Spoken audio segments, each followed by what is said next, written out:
नमस्कार, मैं Vishnu Shankar TV9 Bharatvarsh digital के मंच से। आज बात करेंगे भारत के युवाओं के भविष्य की, जेईई और नीट परीक्षाओं की तारीखों के चलते बन रही परिस्थितियों की, इन परीक्षाओं को लेकर परीक्षार्थियों, उनके अभिभावकों और इस विषय से संबंधित अधिकारियों और राजनीतिज्ञों के दृष्टिकोण की। हाल ही में मैंने एक मैसेज पढ़ा।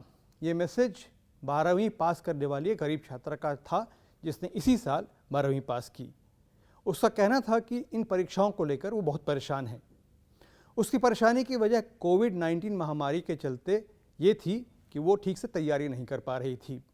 उसके पास स्मार्टफोन नहीं था, लैपटॉप की तो बात ही छोड़ दीजिए, और उसके पास रीडिंग मटेरियल को फ़ोटोकॉपी कराने के लिए फ़ोटोकॉपियर भी उपलब्ध नहीं थे क्योंकि सारी दुकानें बंद थीं। लेकिन इस छात्रा की सबसे बड़ी परेशानी ये थी कि जो परीक्षा केंद्र उसको मिला था वह उसके घर से 4 घंटे दूर था और वहाँ तक पहुँचने के लिए उसके पास कोई साधन नहीं था। छात्रा का कहना था कि यातायात के साधन कभी कभी उपलब्ध तो होते हैं, लेकिन जब लॉकडाउन होता है तो बंद हो जाते हैं। ये सिर्फ एक छात्रा की कहानी नहीं है। इसी तरह के हज़ारों या यूँ कहिए कि लाखों गरीब बच्चे इसी तरह की परेशानियों से जूझते हुए जेईई और नीट परीक्षाओं की तैयारी कर रहे हैं। देश के कई हिस्सों में आई बाढ़ ने भी ऐसे परीक्षार्थियों की तैयारी पर पानी डाल दिया है। इन परीक्षार्थियों और साधन समर्थ परीक्षार्थियों की तैयारी में बड़ा अंतर है। साधन समर्थ परीक्षार्थी ऑनलाइन तैयारी कर रहे हैं। उनके पास घर में या बाहर फोटोकॉपियर की सुविधा है। अगर वो परीक्षा सेंटर से दूर भी रहते हैं तो उनके पास पहुंचने के लिए बस, गाड़ी या दुपहिया है, यानी इनकी तैयारी में किसी तरह की परेशानी नहीं है। अब इस तस्वीर का दूसरा पहलू देखिए। जेईई और नीट की परीक्षाओं के लिए लगभग 25.5 लाख छात्रों ने रजिस्टर कराया था। 26 अगस्त को एनटीए के अनुसार उसकी साइट से करीब 15 लाख से ज़्यादा छात्रों ने अपने एडमिट कार्ड डाउनलोड कर लिए। आने वाले दिनों में और छात्र ऐसा करेंगे, ऐसी उम्मीद है। जेईई की परीक्षा 1 से 6 सितंबर को होनी है और नीट की 13 सितंबर को। ये परीक्षाएं विगत में 2 बार स्थगित की जा चुकी हैं। अब भारतीय और विदेशों में स्थित यूनिवर्सिटीज़ के 150 से ज़्यादा शिक्षाविदों ने प्रधानमंत्री नरेंद्र मोदी को पत्र लिखकर आगाह किया है कि अगर इन परीक्षाओं के आयोजन में और देर होती है तो फिर इससे छात्र छात्राओं का भविष्य दांव पर लग जाएगा।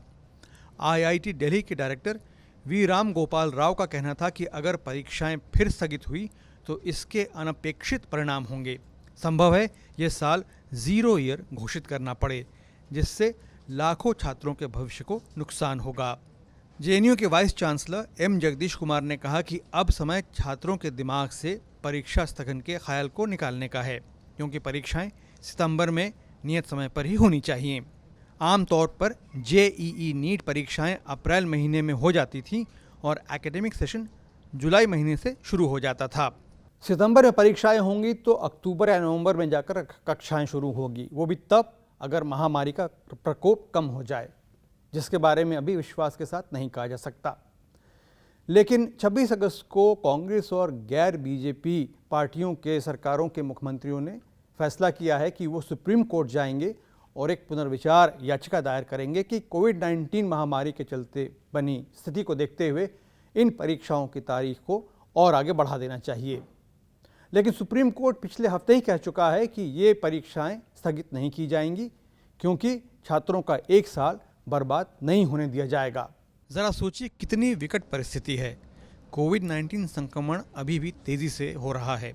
आज यानी 27 अगस्त को 75,000 से ज़्यादा नए किस्से सामने आए हैं और भारत में संक्रमित लोगों की कुल संख्या 33 लाख पार कर गई है। छात्र और प्रशासन दोनों चिंतित हैं कि परीक्षा देने में कहीं वे भी तो संक्रमित नहीं हो जाएंगे, या जब वे घर लौट कर आएंगे तो घर पर उनके परिवारजनों में बीमारी तो नहीं फैल जाएगी। सच में परीक्षार्थियों के लिए इससे क्रूर समय हो नहीं सकता था। अच्छी बात यह है कि 25 लाख से ज़्यादा लोग कोविड-19 संक्रमण के बाद ठीक हो चुके हैं।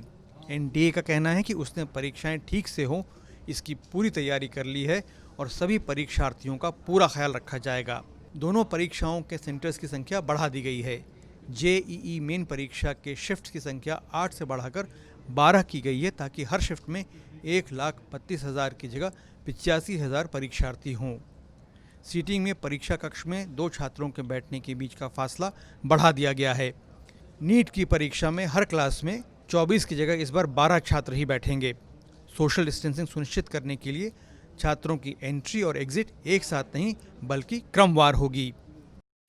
परीक्षा कराने और परीक्षा देने, अब ये दोनों फैसले तलवार की धार पर हैं। परीक्षार्थियों और उनके अभिभावकों के लिए एक विडंबना है, एक प्रश्न है कि वो क्या करें। परीक्षार्थियों के लिए परीक्षा देना ज़रूरी है, लेकिन साथ ही उनका और उनके परिवारजनों का स्वास्थ्य भी उनके लिए उतना ही महत्वपूर्ण है। सुप्रीम कोर्ट, केंद्र सरकार और एनटीए वचनबद्ध हैं कि परीक्षा सुचारू रूप से होगी, लेकिन महामारी का प्रकोप कम नहीं हुआ है। इस विषय में लिया गया कोई भी फैसला गलत नहीं है, सब लोग अपनी अपनी जगह पर सही हैं। लेकिन अब एनटीए द्वारा एडमिट कार्ड्स रिलीज कर दिए जाने के बाद लगता नहीं है कि परीक्षाएं और आगे स्थगित की जाएंगी।